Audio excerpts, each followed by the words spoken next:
He thought what I do. I had a phone conversation with Robert Nadeau yesterday, and I kind of referred to what we covered. I think it was last class.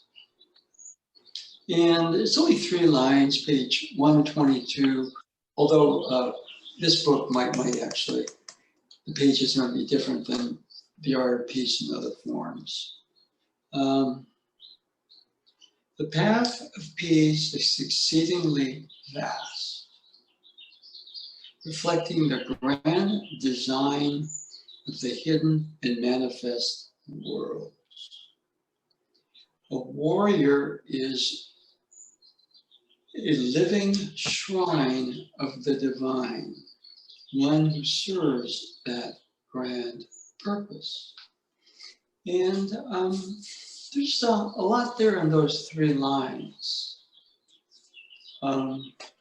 First of all, when we're really talking about warrior, since I'm a basketball fan, we're not talking about the local team. Okay?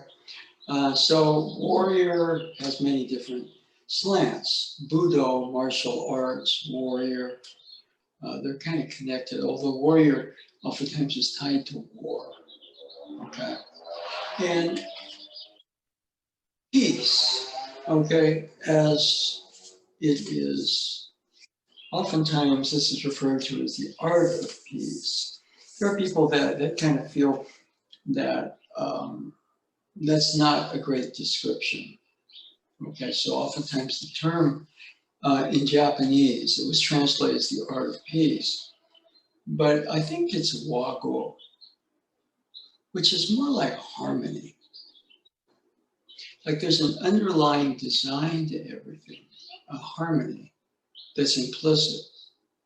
And implicit in that harmony, one of the attributes of that harmony would be peace, but it's not peace as in everything is peaceful. Because peace, if everything was peace, there wouldn't be peace. All right, so in other words, to actually use the peace, war, you have to have something opposite of it. Okay, and so wago is a bit different. And so if there's a grand design, okay, go over that one more time. But so a lot of the stuff you can read casually and sort of get an insight or something, but the path of peace is exceedingly vast. So if we're really talking about a grand design, a perfect balance,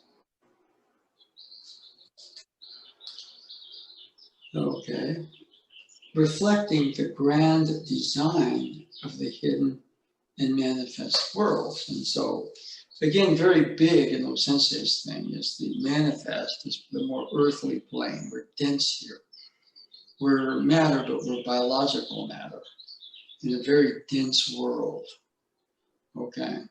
The hidden realm, can be the other dimensions. Even this one, for example, if you're really having a bad day, every time you stand up, you hit your head against something, or when you turn, you bump your knee. That's, the denser things get, kind of the more collisions. And the tighter we get, the more we feel that. Okay? Now, what happens, there are other dimensions which are more spacious, finer, more open. But if we're kind of holding on to a tight attitude, we stay kind of glued to, the heavier. Okay is okay, but you can go tighter than okay. Okay? And so, if we're caught here, we're saying, okay, what happens there? Just to open, relax, center, ground. Then all of a sudden, you see what happens a little bit. We start to kind of, instead of being a tight little ball, we start to open. Oftentimes the environment around us, we perceive it differently. Instead of hitting your head, you go, you don't hit it again. You're supposed to repeatedly hitting your head. And there are finer realms. So there's a kind of a mutual thing where as we get a bit more fine, and again, it's not so much out there, but it's actually an inner here. Then out there tends to kind of also correspond to that. And so we have the manifest realms, but you can go this way, or you can, still pretty dim, but then finer. And there's also us as consciousness, I, locked in, more easy, more open. Like the Tai Chi fist, for example, this was how I formed the fist when I was doing Shotokan. The Tai Chi fist is a bit more like a baby's fist. You can still hit, but it's a lot of times even the knuckles penetrate. It's not so much hitting hard, but boom, boom, it penetrates. So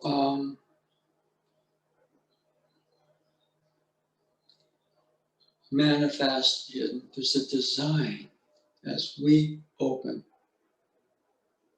Oftentimes the actual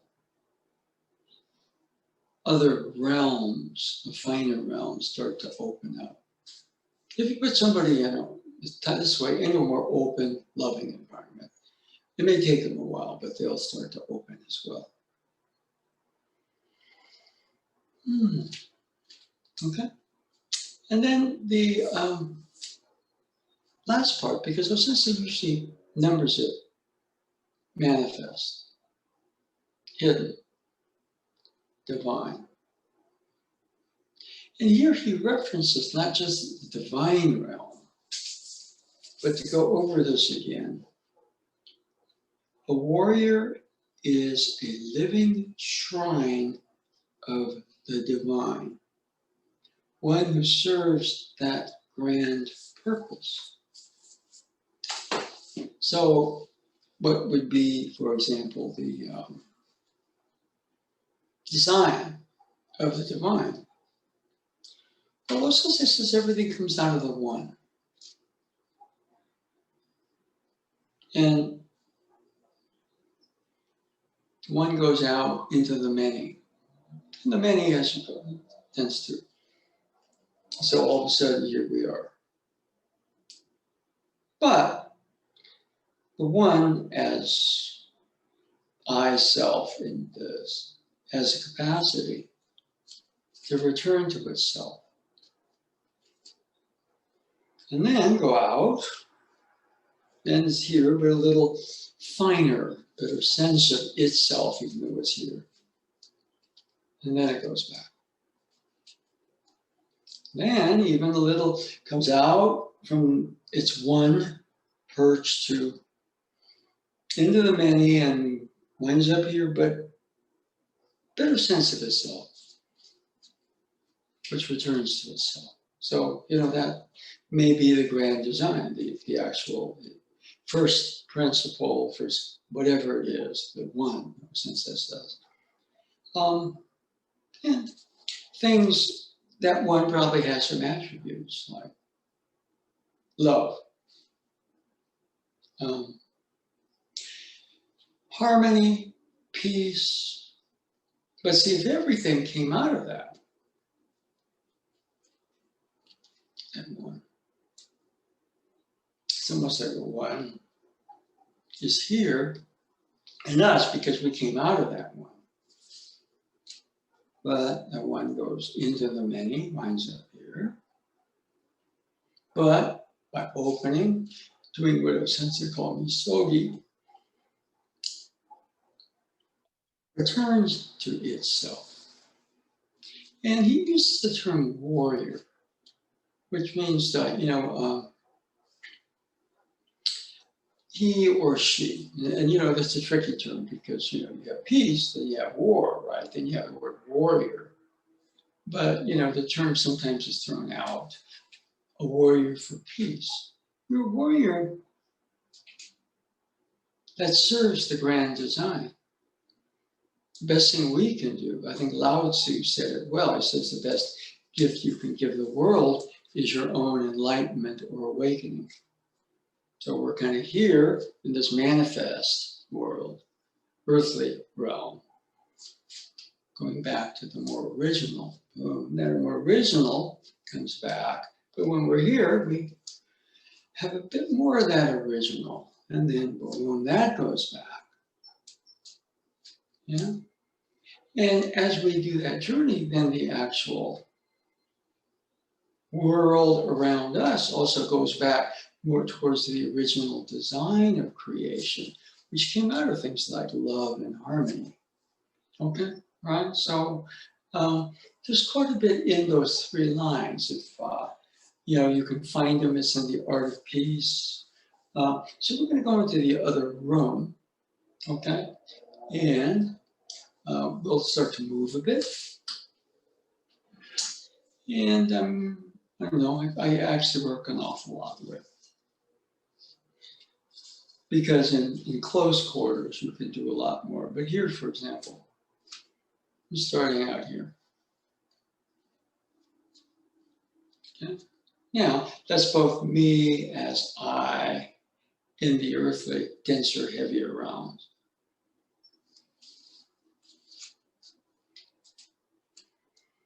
Now the grip changes because I'm not so far.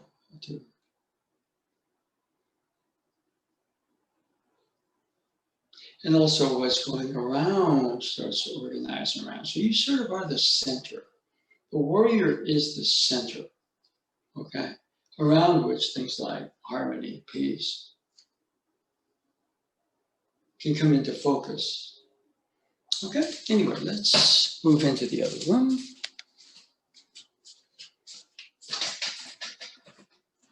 Oops.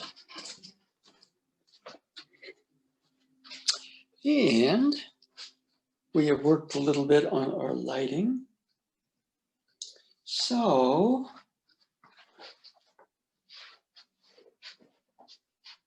let's see, we're checking the camera angle. So here we are.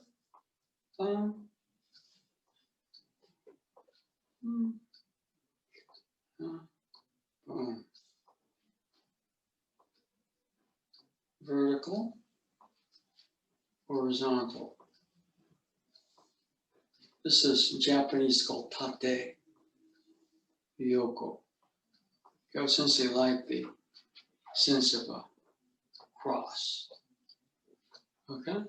And establishing yourself, positioning. Right? Everything going on out there is very easy to just lose yourself there. So positioning yourself somewhat in the center. All right, when I do that, I can feel my feet. I feel my breathing a little bit. My attention focuses inward and then outward as opposed to being caught up out there. When I'm caught up out there, I bump into things and it's a very heavy world. And here, positioning, movement of things starts to move around that position in some degree. On a bad day, everything is chaotic. So you go here and it's a reposition, deeper center. Deeper center means better alignment. And things out there, okay, deeper center. At some point you kind of get to where this starts to go in some form of harmony around that center. So we start to have movements like that. Okay? All right? All right. So what I'd like to have you do is just take your staff and I'd like to position right hand up, left hand underneath. And this is a good reminder. Since they always had, you had kind of a little short stick.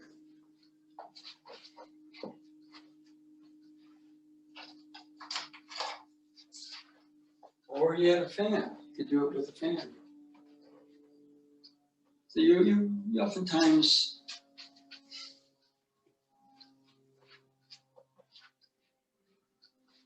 so again you're positioning up, down, down, up. My left back, center, right back to the center. This kind of represents, you know, the center. Boom. Okay. If we go into what Sensei was talking about in what we just read,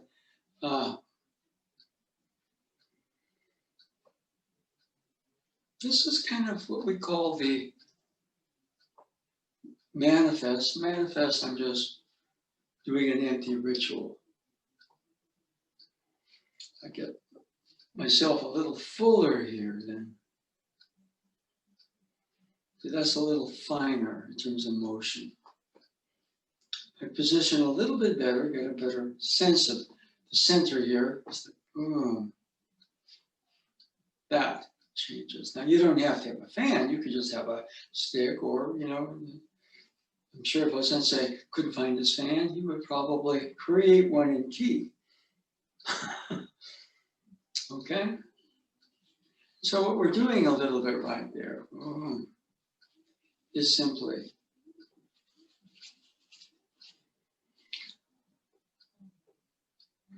now from here, for example, establishing there, we're doing but we're also then capable of moving. So up, down, down, up. Establishing the center. Left to right, right back to left. Establishing the realms, the earthly realms, start out earthly, you know.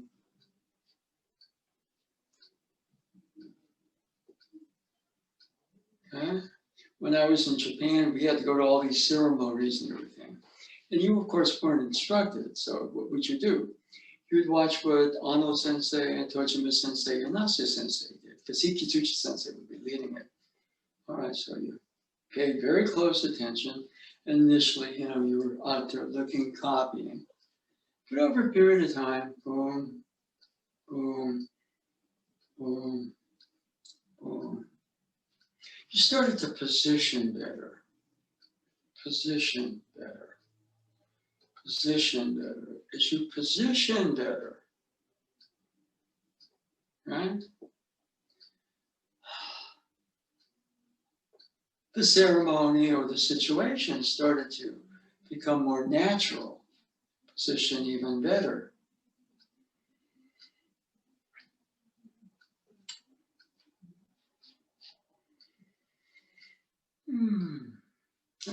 More focused now, kind of more in the interior. So what seemed finer movement out there seems to kind of come more interior-wise.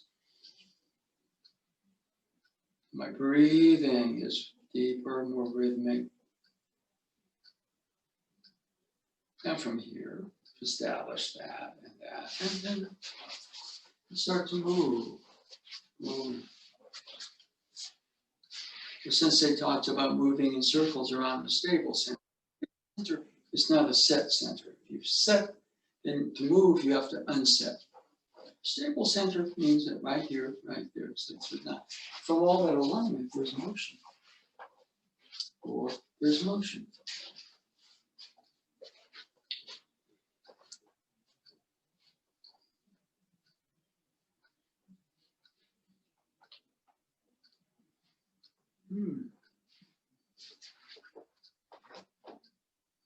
Now, there are other things you can do, for example, like highlight this area, which means everything is out there. I've lost my positioning.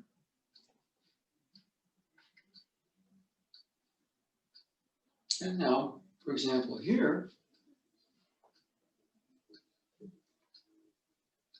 see, this becomes both interior, and that circle can expand around you If I go this way, I sort of spin out with a circle.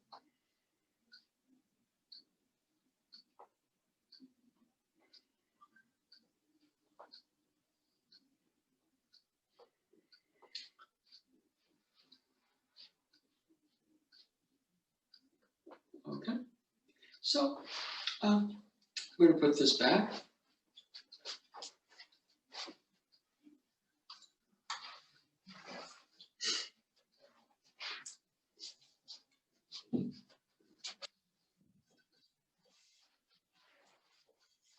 And apparently, since they did a lot of that, he was in the dojo. A lot of times he would take a staff.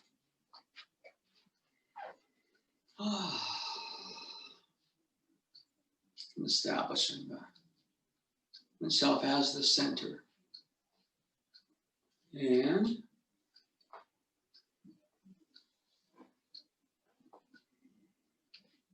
this is kind of manifest to the hidden realms. As this gets a little better, and this starts to, right? If you get caught up in emotion out here, you lose yourself. So you're positioning. And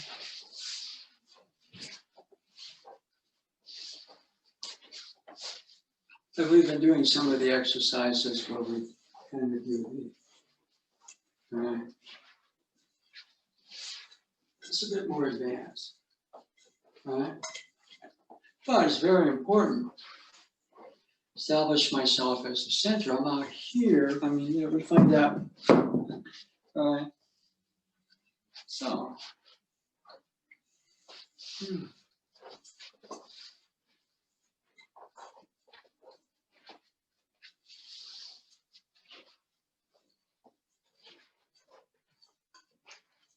the greater the degree of harmony, or the more fully I stand in and as the center. And you know, these movements sort of become more natural, more fluid. I'm a little off. That happens, okay? And sometimes what you'll find, for example, is here, this is my interior. But what's happening is the realm is going that way. So sometimes we do this, where we're walking and we're actually rotating the other way, and conversely.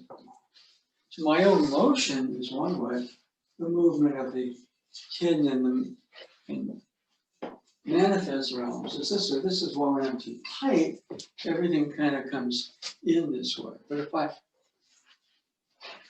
in other words, right here, I'm kind of caught. This can be good for a while, but then there's confusion. Because all of a sudden, this bead is showing.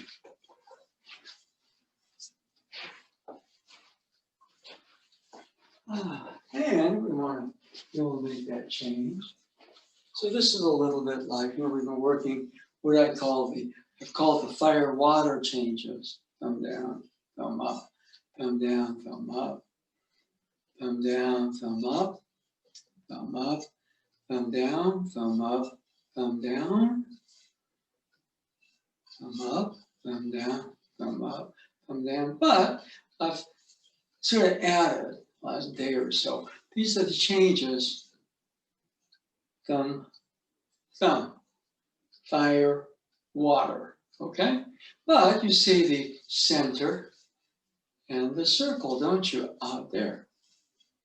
But what you're really doing is you are also positioning yourself as a center, so these movements out there can start to increasingly. You know, like for example, you know, the center's this way, I go like that. Oh, that does happen, okay? There's an expression in Japanese, saru demo ki kara ochiru, which translates as even monkeys fall out of trees. So yeah, you're gonna drop it, but you get back up. Reposition. Now,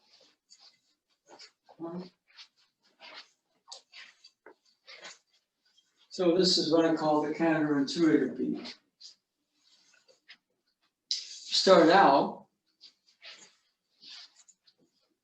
intuitive. I'm going that way, okay? But certain days, just everything just goes like that.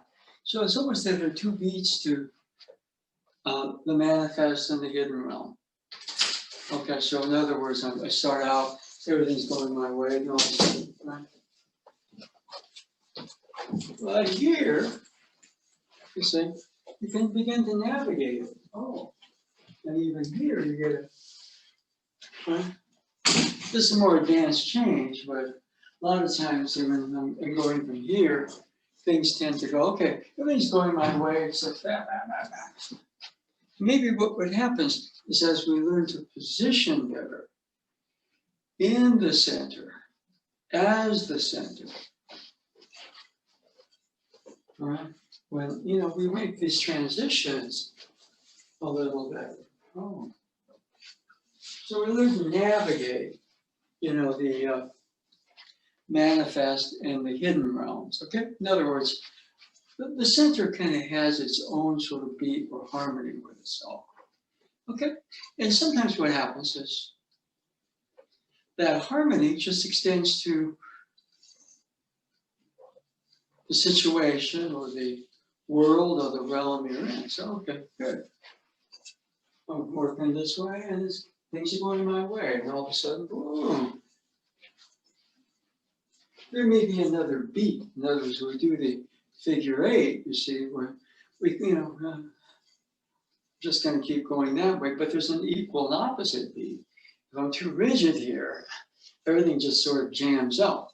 But if I can get into the figure eight of the motion, so go that way, all of a sudden, I recognize there's that. There will be good times, and there will be difficult times, okay? Boom, boom, boom, boom. Okay, and so this is a little bit more.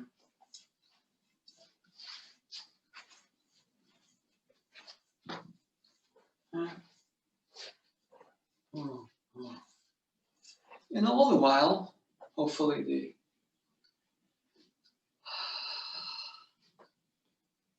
aligning to and as the center becomes finer or more original than our alignment with what's out there. Boom, boom, boom, boom, boom, boom, boom, boom, boom.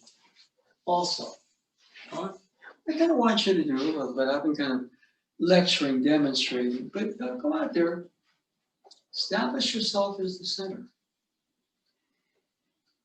Right? And there will be a circle. You can start the circle just by, again, you're forming a triangle with the feet every single time you take a step. Here, no triangle. But,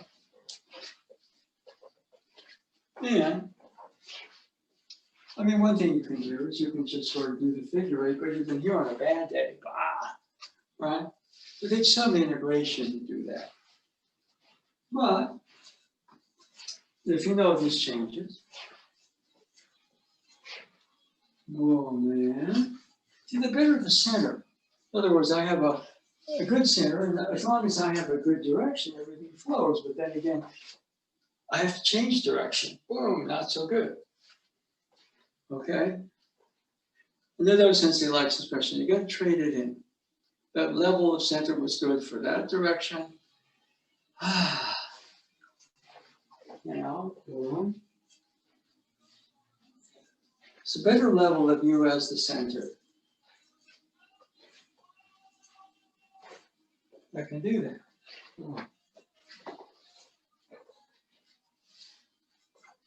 So there's what we call the trade-in. The trade-in. Right?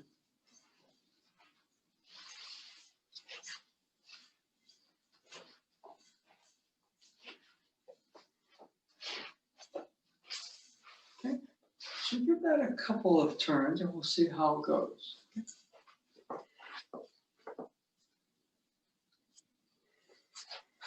Okay, we got a couple of people.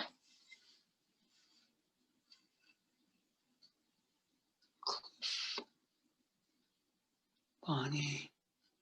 Cliff, oh gosh, okay, that's Elgreen. Okay, all right. Okay, so everybody kind of come back here for a bit. So we're going over that, those 3 lines we went over, I think it was last class, about, the warrior is really a living shrine of the divine. So there's the one, the sacred, the divine, whatever you want to call it, went out into the many. And as it went out into the many started to get more into the heavier realms of the manifest world. And here we are, I. But you can position here, and all of a sudden you go back more towards the original of the one with more original aspects of the many. Okay? Yeah.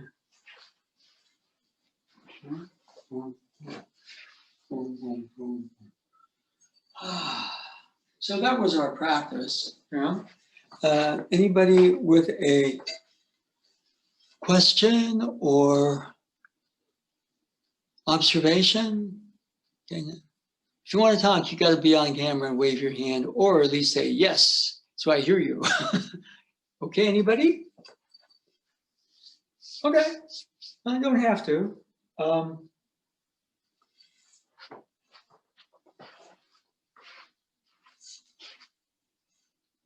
See, the movement of the staff may kind of represent the many. Okay? And you, standing at the center, sort of to some degree represent the one. On whatever level, right? And so as you start to stand in and as the center, the many, because it has a one in it, starts to integrate finer, finer, smoother. So what's created out there is harmony. And the movements here, even though they're martial, kind of have a sense where they flow. There's a, even as you take the pace up, boom, boom, boom, boom. Boom, boom, boom, boom. Okay, so anybody with a question or comment on that one? So we're just working some of the changes with maybe a slightly different emphasis.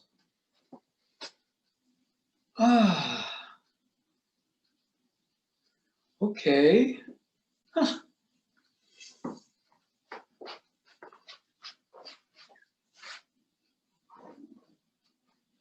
Let's look at. All right. Something that I've been thinking about. All right. I'm going to go back to this. If you can, you have one of these, you can use it. But some of the early, Steven Seagal movies, he kind of did that freight train irimi nage, right? I think that was an older style for O-sensei, okay?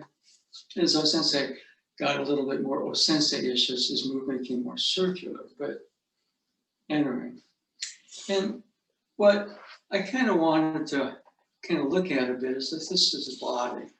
And I go, here, I try that movement. I bounce off of it. And of course, if I'm pretty big, like 6'4", 6'5", and weigh 200 to 300 pounds, chances are I can power through that. But I kind of want us to look at something else a little bit, right? So right about here, we get the effect like that, okay? And so there's kind of an incoming. Okay, we represent the outgoing, and it does sometimes tend to get to where, okay, the outgoing beats the incoming because it's bigger, faster, stronger, okay?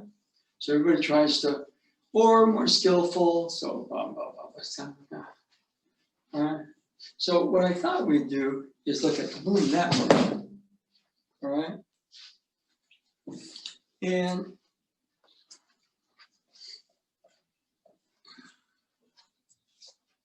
first of all, something's coming this direction. What I'm going to do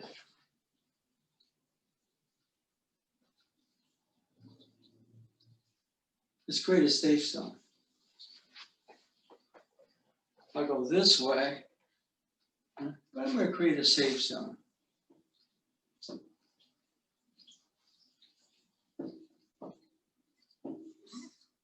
Somebody may come to kick, boom, created a safe zone. Somebody may come with a spinning kick, I have a safe zone up here. Both sides of the body are covered.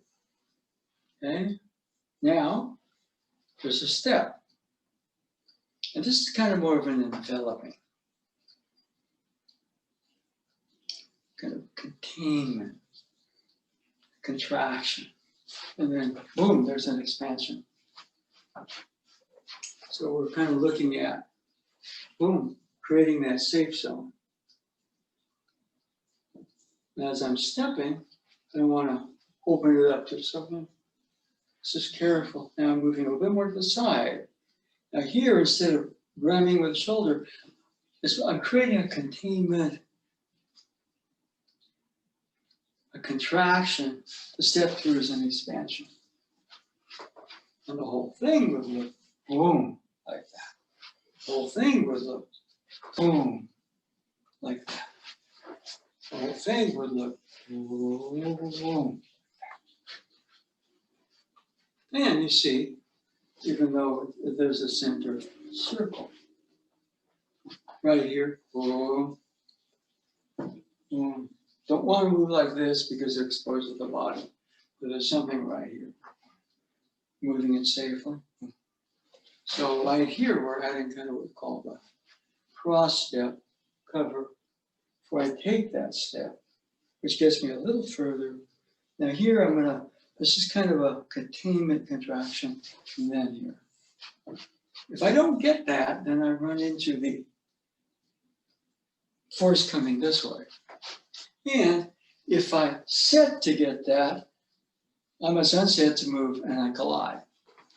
So one of the things here, boom, when we're stepping in, boom, is both the containment, expansion, boom, boom.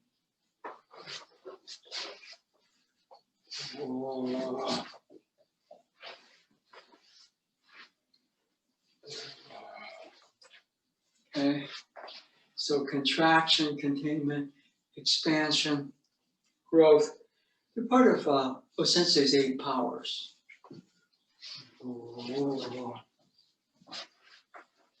So when I see everything coming in, I'm going to try to collide with it. No, I'm going to create a safe space. I'm going to move in, contain, and then I'm going to expand, step through. See, most people think of this as the end, which is hit. And this is, boom, everything expanding out. But for that to expand out, I must contain, bring in, boom. Okay, so try that move a couple of times. If you have this, which I have, right? See, this is coming at me. Instead of going this way, which would be push it away or smash into it, you're actually containing, boom. You're containing so that the step through is an expansion. Okay? Contraction, expansion, two of Sensei's 8 powers. Try that a couple times. We'll see if there are any questions.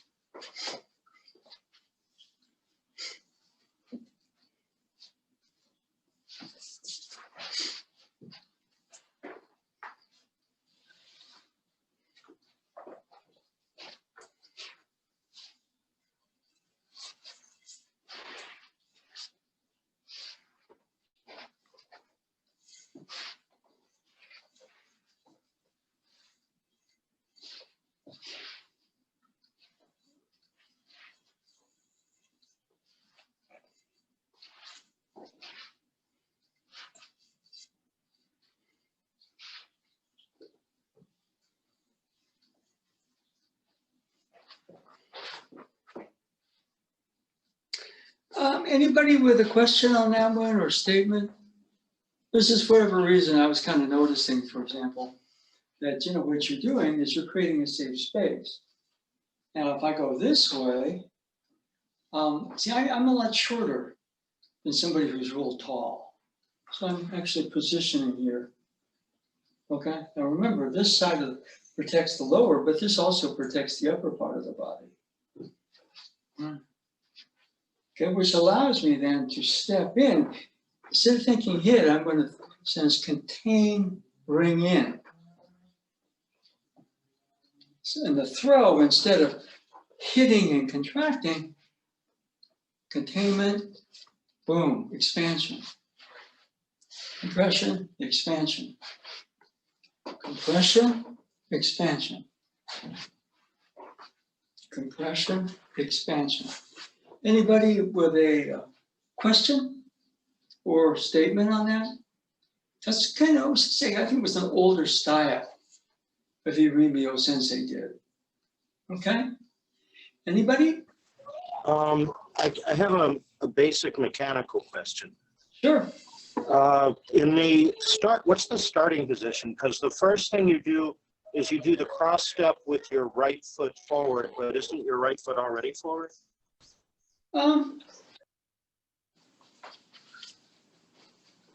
Right foot back. Depends on what you want. If that foot's back, you might want to go the other way. I mean, if you're about 6'4", I don't think you need that cross step. I'm not.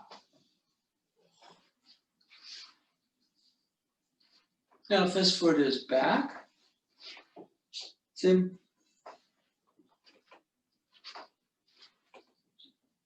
So I don't know that it really matters. If you're just going to enter on, let's say, my left side with the right side finish, this can be forward, but the main thing, see, I'm creating a safe space. It's not a safe space. And part of that safe space, for example, it's not just the hands, but it's the hips are rotating. Then, right about here, I'm stepping into a containment, bringing in. And so it's a combination right here of containing, but when you step through, that's an expansion. All right. We're kind of charting what might be a very basic move. If you go to a certain dojo and they don't understand the energy, you're just going to wind up getting your throat kind of smashed a lot. What I understand, when Steven Seagal was teaching Aikido, he wasn't a movie star yet. There's one guy who was in his class and he was a singer. And he quit because the people in the class kept on smashing him right in his voice box. If you just see that as hip, no, boom, bring in. Okay.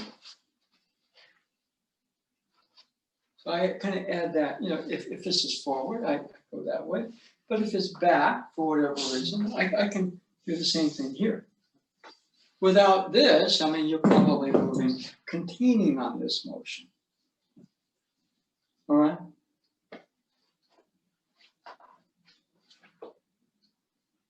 Which sets the step up, that's the containment. Now, if I set, I run to that. So it's combination, you're containing and the counter rotation step are part of the forces expanding. Okay? Okay, one way of looking at the 8 powers. There's your own physical movement. Okay, and if you're big, you can get away with a lot. But if you're too big and your partner is really fast and adaptable, that might be a disadvantage. So you have to, boom, boom. But right here, that allows me to step in, that's a containment. Okay, it's like protecting, nurturing your child So they go out there, boom, and have a great life. If you keep holding on to them, they don't. And if you just sort of go here and boom, the child, because you're too sloppy or negligent, doesn't make it, that's also bad. So you're, this motion, boom, containment, nurture, boom, trust, release. No trust, no release, no love, just control. Does that make any sense? So it doesn't matter for me whether Yes, thank you. it's the back foot or whether it's the forward foot. Boom, because really what I'm going to do is I'm going to create a safe space, whether this is my forward foot, boom, okay? Now, if I'm freezing here, but just this motion, but this motion brings in the compression, containment, nurture factor, which then, boom. Okay? Does that make any sense? Your physical movement can get pretty good, but the 8 powers reflect lessons for us in the movement of ki. Okay? And as I get a little bit more better at positioning myself in and as the center, so the 8 powers become boom, boom, boom, boom, boom, boom, freer to support my technique. Boom. That's what it looks like, if it's like boom, as opposed to dum dum. Gah. Right about here, you don't stop your motion, you don't stop the forward motion of the attacker, but you nurture, contain it, and then release. So the 8 powers, there are 8 of them that we can go through, but this is more compression release, okay? Or tension release. You're creating, you're protecting, bringing in, and then you're letting go. So if you're only this, you're not loving, you're controlling. And if you're just this, you're too sloppy. There's time to gather, assess, unite, and there's a time to trust. Okay? So those are the 8 powers, or 2 of them. And we're looking at that old style irimi that most people are familiar with, that Steven Seagal did in his early films. And it also, if you watch the Sensei 1935 video, he does something like that. His entering moves are very much that way. Okay? Anybody else on that one? No? Okay. Then one thing we can do, for example, even though, I could go this way, but I'm going to hold like it's a sword. All right? Now, what I can do, for example, okay, this position, same thing. Now, here, I'm going to collide. The angle of the body, my energy is going to create if somebody comes in very, very. So it's important right here that we see, it's not just your arms adjusting, it's your hips rotating. Okay? So not just putting your foot here and leaving your body exposed out here, but you're creating a safe space. Boom. Now from here, then here we're stepping in, containing, boom, and stepping in. So try the other side. So for me, I'm going to start out. The grip, you can do this, but I'm just going to keep the regular relationship and sword grip. Okay. So if I start with the right foot back, it's going to cross, and I really want to get that same. I'm creating a safe space. That's not safe. Boom. Okay. Now I'm a little sloppy. So what do I need to do? Now correct here. Get the hips. Get the hips. Now step in. Contain, nurture, release. Okay, so map that one out a couple times. I think Go-sensei would call this chokusetsu, this direct enter. It's probably as he was younger, He wasn't tall. He was about 5 foot tall, but he was also probably more 5 foot by 5 foot. So he wasn't immense, but he was also in his own way pretty immense. Okay?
Most of you will probably find that that side is harder.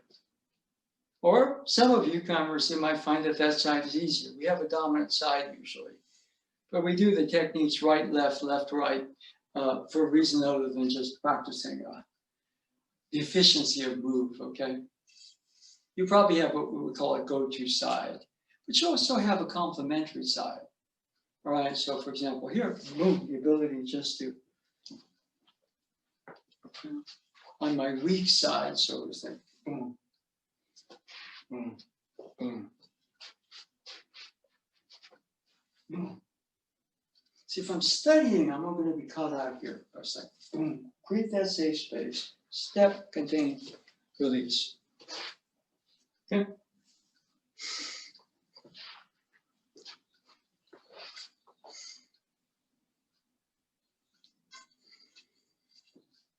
Anybody with a observation or question on the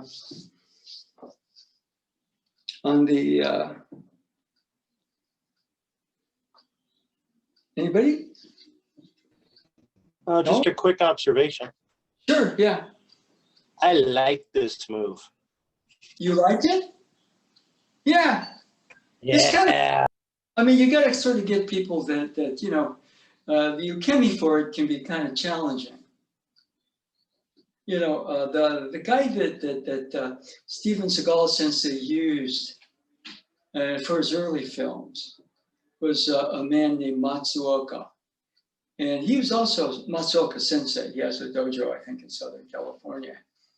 And so Matsuoka sensei came a couple times with Abe sensei, who was one of Steven Seagal sensei's teachers in Japan. And so people would go up to Matsuoka sensei and say, what is it like, you know, working with, what's your impression of Steven Seagal when you're uke? And Matsuoka sensei said, big. In other words, you know, it's like somebody very, very fast and quick working with somebody who's huge, right? And, you know, I've seen like Matsuoka sensei, you know, he does a lot of kicks and stuff. He can really, I mean, you know, of course, he's a bit older now, so I don't know, you know, body changes over time. But yeah, he could really kick, you know. And so, you know, Steven Seagal could really polish his angles and everything, right? But, you know, the 8 forces, I think of the Hachirikyu, the 8 forces, that's the movement of ki supporting your movement. You have your own ki, your own individual personal ki, or life force or chi. But then again, there's also, the universe has its own. And so when your force, your life force starts to resonate with that universal force, things like the 8 powers show their harmony, okay? And so If you like that move, yeah, I think a lot of people with a karate background would kind of like that one. Okay, I kind of like it, although, it's as you get older, it's harder to do. Okay, and especially it's harder to be uke for. Okay. This is Anybody else? Audrey. Yes. Hi. I have a comment. I remember that move, maybe we did it, we called it the technique kokunage in an old style. Yeah. Kokunagi, Riminagi, they're about the same. Yeah, that's what I was wanting to clarify. Yeah. And I really like that old style. Yeah, the kokunage is a broader thing. It's really emphasizing the kokyu, or breath, which is another dimension of ki. Okay, if you're breathing, one part of you is expanding, another part of you is contracting. Breath is kind of that stasis balance, but you're still in the act of breathing. And when you have that, then your ki starts to unify with ki out there, And so I initially, it was called kokunage because that was the way Tohei Sensei kind of categorized it. But I remember Robert Frazier, he taught it. He said, okay, this is irimi. Okay, so it's, kokyu exists in the tenkan motion and the irimi motion. But the irimi nage motion, the kokyu is just a manifestation of one aspect of the 8 powers, isn't it? So yeah, it's kokyu nage. If you want to call it kokyu nage, it makes sense. If somebody says kokyu nage and throws that way, well, guess what? Boom. And getting the rhythm. See, most people, they see the technique martially, they think hit. But really, it's release. See, I'm thinking hit, it's out there. You're taking all that inside, boom, letting go. See, if I just hold in here, it's not loving. A lot of love is release and trust. Boom. So whether it's a martial movement, you're going to imbue it with love. It doesn't necessarily, but here you see this can also be the nurturing.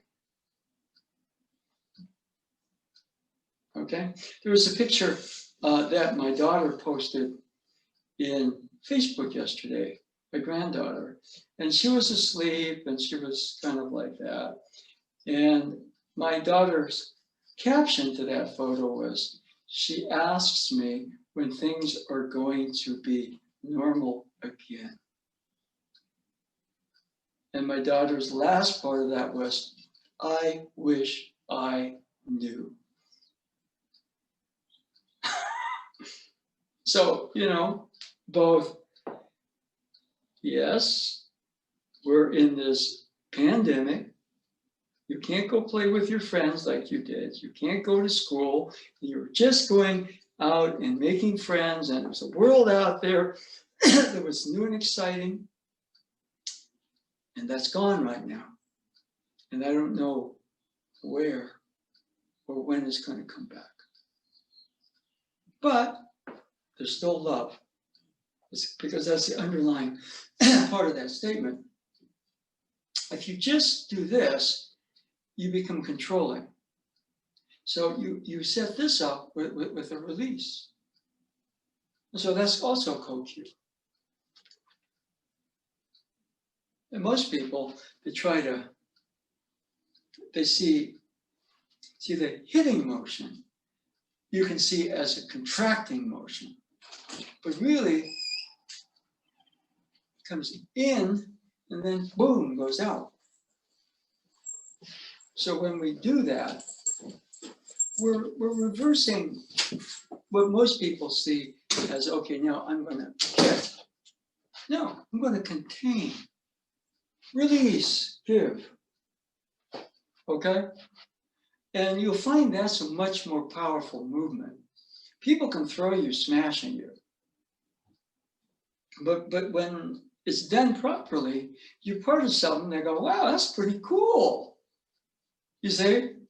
So Audrey, I hope that answers your question. Yes, it does. I had one more comment. Sure. When you were demonstrating it with the gi, you were doing a showman strike. You were doing this against a showman strike. A variety of ones. I mean, for example, when we used to do it with a yokomen strike, there was a tenkan move. Is that the same one that we called? Yokomen would be a little different. Like, for example, yokomen's coming.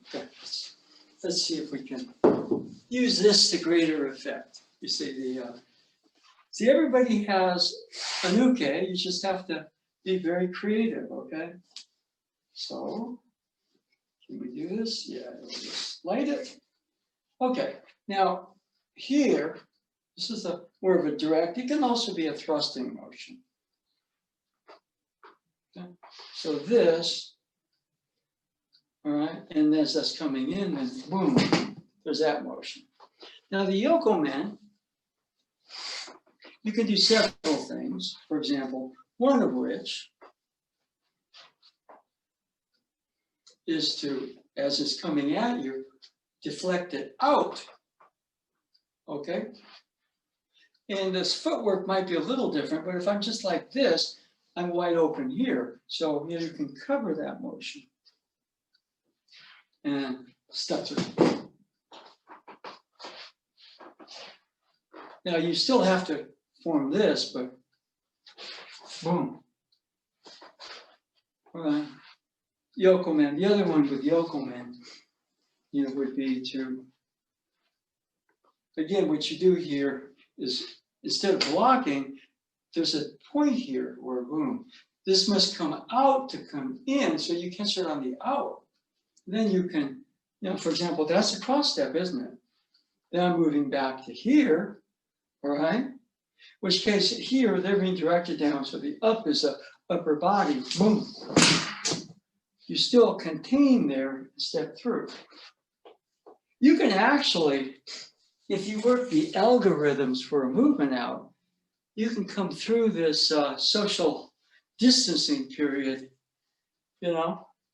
and you can, I think, really get a better sense because you're working the algorithms out. Use a fancy word. There's no sense that hates that word. I say algorithm, it goes, Jack. Okay. Anyway, we're about that time, so let's switch back into the other room. I'm going to turn the lights off. These most of them, just to. Whoops, wrong one. Yeah. Okay, here we go. So.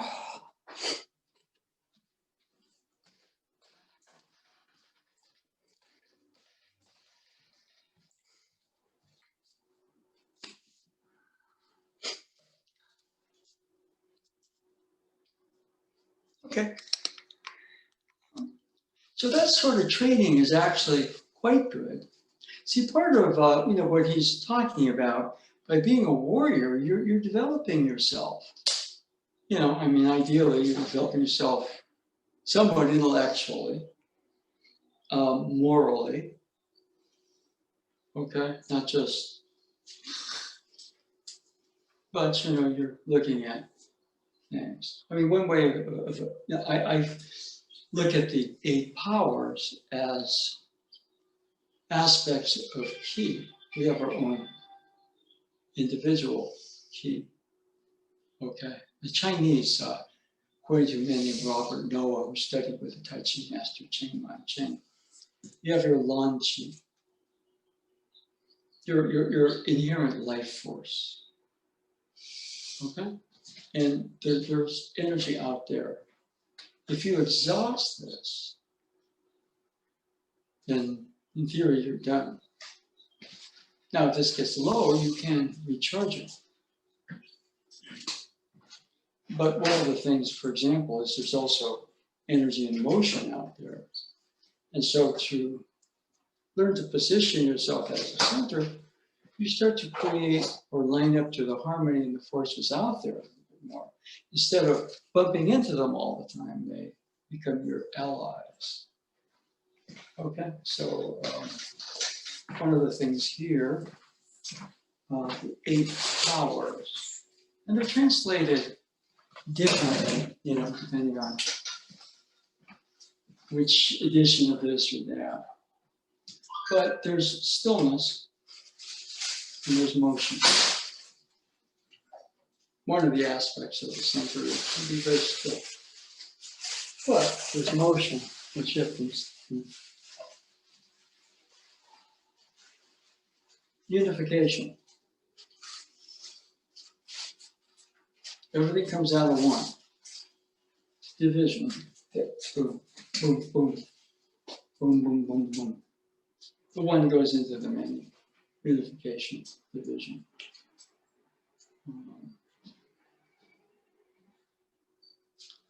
Expansion. Contraction. So we're working that a little bit today.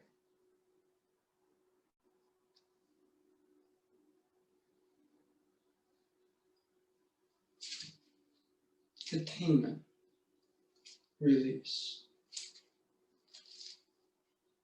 Containment, contraction. Protection, protect your child. At some point, teach them well, let them go. Love that's just this way is to control it.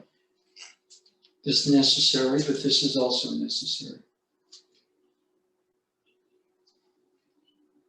So you can't just keep going this way out there. You have to know who you are, give your love to something or someone. And if you just stay here, you stay too selfish. So boom, boom. Okay? And some of them are very close to attention. Release. Tension. Release. So we're working today with especially with that last technique, it's a combination of contraction, expansion, tension, release. Okay? So those are the 8 powers.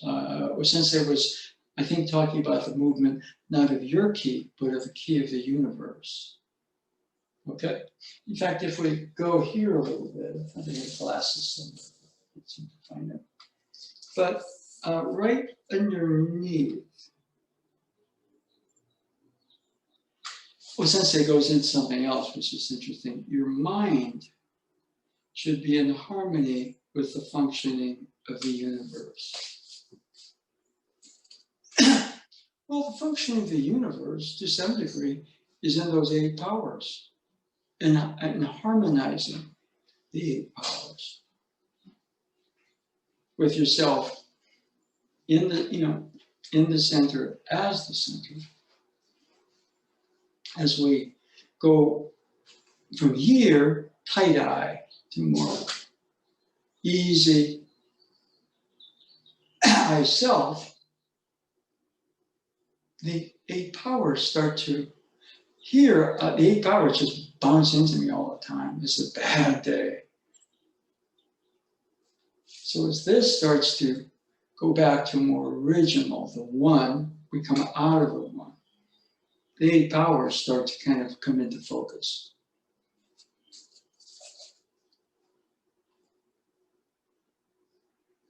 Your body should be in tune with the movements of the universe. Mind leads, body follows. The mind leading and going out there, detaching from the body, creates a separation, which again, the 8 powers tend to let you know. Okay, so in tune with, body is in tune with. So mind does lead, okay?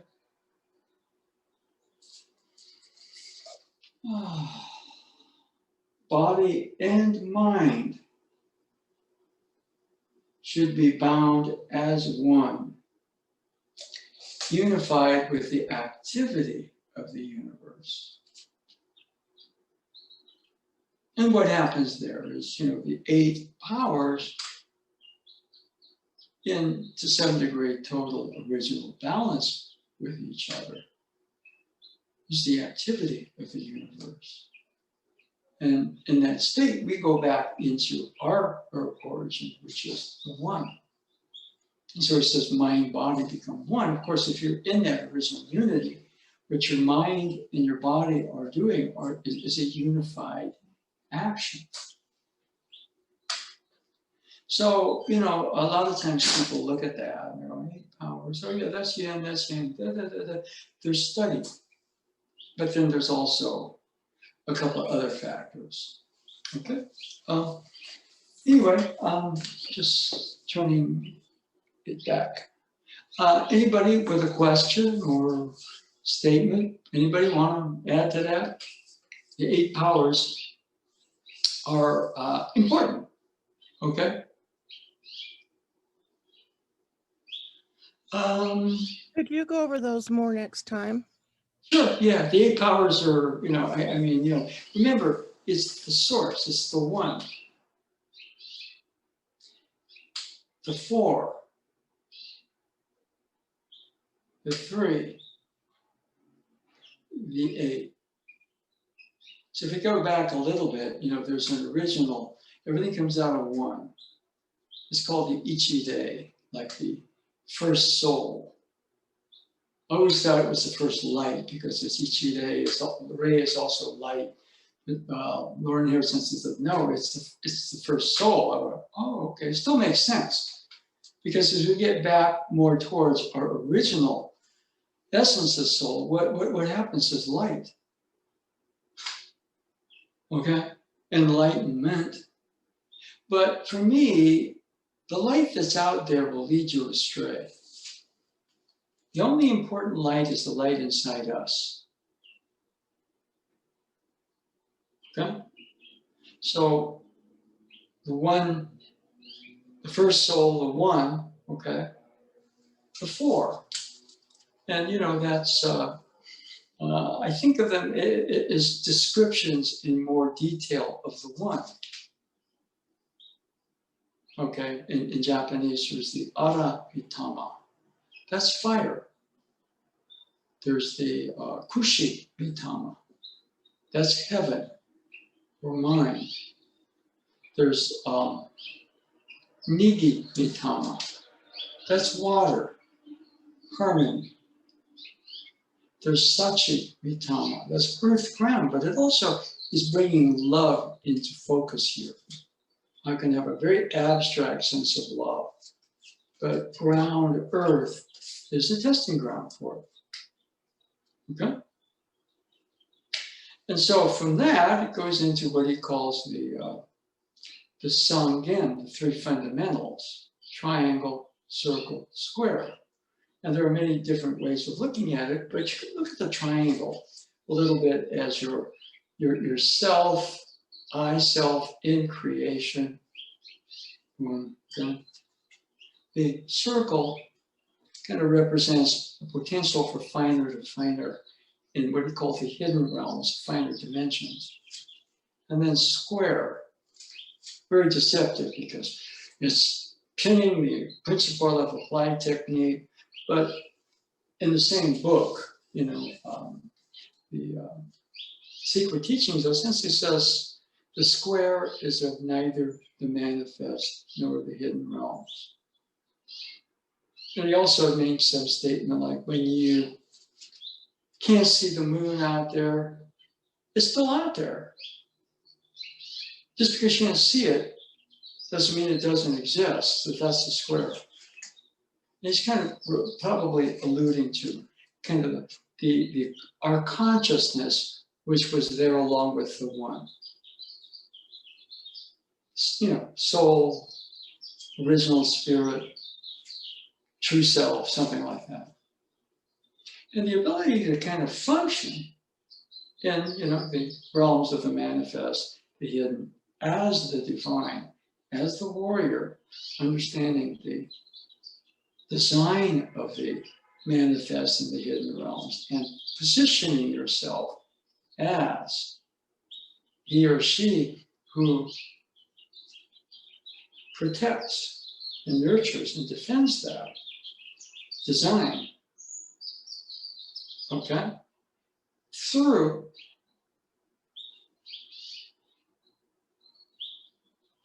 achieving that state where the 8 powers, instead of being like this, become your allies. You create, see, that's why some people criticize the word the art of peace. Because Wago is more like an underlying harmony. Things will move. Things will move from one to many, back to one. Things will contract and explode, but they can also nurture and give. Okay? Yeah. They can also, how big was the one? I don't think you can say that one is infinitely big, but it also is in everything, so it's pretty, and, right, so tension, release, contraction, expansion. Expansion goes back to itself as source contraction. So those are the 8 powers, and most of the time they're, if we're out there kind of in a very limited eye in the denser realms of the earthly dimensions, then oftentimes it's very contentious. But essentially, his journey was to kind of go back to go back to himself as more original, and then take up the mantle as the warrior, which is the living shrine, a living shrine of the divine. So he was being that. Then the 8 powers come into focus, which means it's not peace, it's more like a harmony or unity. This and that don't have to fight, they have a unity. They're distinct, but there's a unity, harmony. This and that don't have to fight, separate, be in confusion with another. There's a unity, and there's a couple of other angles to it. And so, I think if we go through the 1, 4, 3, 8, the last part, the Hachiriki, the 8 powers, is about the attainment.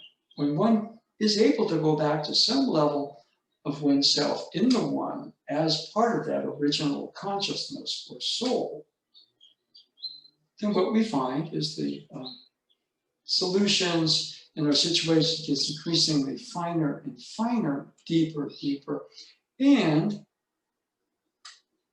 the 8 powers, the actual dimensions of ki, light up to our own ki, and they kind of echo back and forth. They talk. Okay, so that I thought that was really big. The warrior is a living shrine of the divine.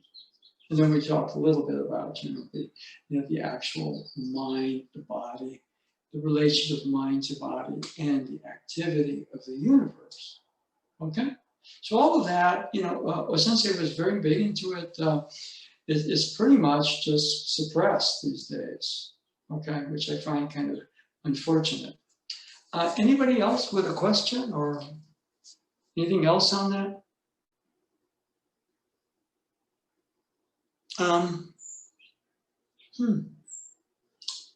Let's see, today's Friday. It looks pretty good for tomorrow to do an outdoors training. So. The air is pretty bad today. Is it pretty bad? It's supposed to clear up tomorrow. That's what I understand. I think we should, it would be prudent to check the AQI in the morning. Yeah, no, that's kind of tricky because we got to, I guess we could. We could make an announcement today. We'll check the air quality in the morning. And yeah, that's probably the most. That seems the most cautious approach. Yeah, that's very true. Yeah. Yeah, these are very tricky times, with the, with the latest news about the president, testing positive for coronavirus. There's a very limited eye that it deserves that, that's karma. And then, you kind of go into this place, right? You think, well, what does that say about me, I thought what his niece said And she, she wrote the book about her uncle, Donald, okay? And she said, I tried compassion with him, and it didn't work. So there's the sense where there's a discernment. In other words, you're not judging like, it's called karma, but it's like, it's a human being. I don't want to get into hoping that this happens or that happens in a negative way. Just leave it up to the universe, right? Try to keep your own slate as clean as possible. That's hard because we get assailed by all of this. I mean, if we're in a limited eye, then all those vast forces push. I'm confused. Aikido was about peace. Why am I hoping this man gets sick? You see what I mean? Yeah, that's tricky. On the other hand, there's an area where discern. I can be very conscious of how I feel. At the same time, the universe is a sword. If you mess around with it, you might get cut. So I leave that up to the universe. And it's real hard to maintain that balance. Well, since it said don't call things good and evil, because the second you do that, you lose your alignment. There are forces out there in constant motion. And so as we go back more towards our original, our consciousness as and from the one, it's sometimes a very tricky journey. I mean, I'm like anybody else. I want to hate, I want to judge. I do. Give me my hatred and judgment back. But when I'm doing that, who's winning? He is. Right? So, the sense is, discern. Discernment's a sword that's wielded properly. It's different than judgment. And we're walking a razor's edge path there. You go into judgment, you're not on discernment anymore. And judgment is where the eye kind of has been like this and starts to judge. And, since I said, don't judge things good or evil. Does that mean good and evil exist? Yes. But you keep your alignment. And there's a balance to things. Everything has a kind of a network where this and that are in some sense connected. If I say that or that, now it's somewhat fun to root for this or that, but that's sports or whatever else. And if you start to get that too much into, your consciousness, doesn't mean you don't discern, right? Keep informed, take action where necessary. But the judgment thing, I fall off of that. I fall off of that pedestal like that. So it's harder for me to just, stand in the center as the center, where you wield the sword of discernment, as opposed to being caught out there in judgment. And that's hard. Okay, I'm going to kind of call it for today. Anybody with a question or comment before we go? Yes, David. I just checked the forecast for tomorrow's air quality is 150 for the dojo neighborhood. Okay, and that is? That's unhealthy. That's red zone. Okay. Well, maybe what we ought to do, we did it last week, unfortunately, but I was out yesterday and the air quality was bad and it's bad today. So if it's projected for that, then we should probably do it inside. More fun outside, but sometimes you just gotta say, okay. I mean, but one thing we learned is just because you're president doesn't mean, that protects you from certain forces. Okay. I'm inside today and I had to take a break because I just don't have I was getting lightheaded during class today, so I had to take a break. We don't realize this, but there are vast forces out there. When, Obi-Wan said in the first Star Wars movie, What's wrong, Obi-Wan? I felt a vast disturbance in the force.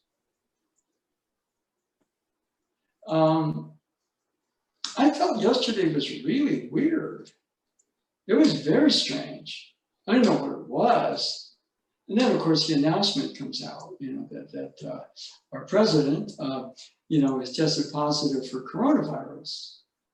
Okay, my initial non-enlightened reaction was, good for them, thank God, karma finally at last. I began to kind of look at it. Outwardly I feel that way, but you got to kind of clean that up. That's sumisogi, right? So if you kind of get too caught up in that, I just remember, that whole period a couple of weeks ago, feeling very weird. And I think it was, really early on Wednesday, the 10th of this month, no, last month. And, I just felt like, and there was kind of some light in the room, wake up in the middle of the night. And I remember that from the night that from the day that my mom passed, because she lost her battle with cancer when I was there. And all of a sudden I could just feel that light, boom. And then they cross over.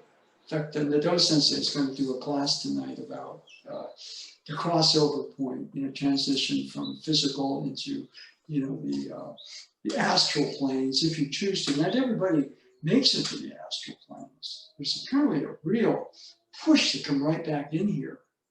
And so it's still a bit like, you're fighting for position to get in on the subway. And you can either get blocked out by it, or you can be pushed in maybe where you don't want to go. Boom. And so, there's an area where navigating kind of that dark zone that people kind of say, that they've had death experiences, and then they come back, there's kind of this dark zone. And they talk about it, it's very consistent, where consciousness, in fact, Dame Diana Rigg, I put her in my prayers, because apparently I found out she had a procedure, and they didn't give much about it, and her heart stopped. And she kind of said, they started it. So, she was on Broadway after that and a bunch of other stuff. But she said, I guess God didn't want me. That was her joke, about it. But I remember I started praying for her. She did some sort of, somebody I feel close to, even though I never met. And so that night, I get this visitation light, but I don't know who it is. I don't think it was her. I think it was somebody that I knew from the other side that was letting me know somebody that I was, karmically attached to had passed. I don't think it was a personal visitation. But sometimes you get that and you don't quite know why. I didn't know it was her. And then I wake up the next morning and I just turn my tablet on. And the very first thing was, before you actually go in, you get these little news flashes as the Dame Diana Rigg passed. And yesterday was an unqualifiably weird day. You think, there's something up. All these things are moving, and then now we find out that the president contracted coronavirus, which of course I've been saying, he's asking for it. I've been saying that for about the past, I don't know how many months. Where's the karma? Well, you don't fight science and you never escape karma. And the major thing is making sure we keep our slate as clean as possible around that. Okay, and that's being discernment, not judgment. Anyway, thank you all. Take care. Sensei.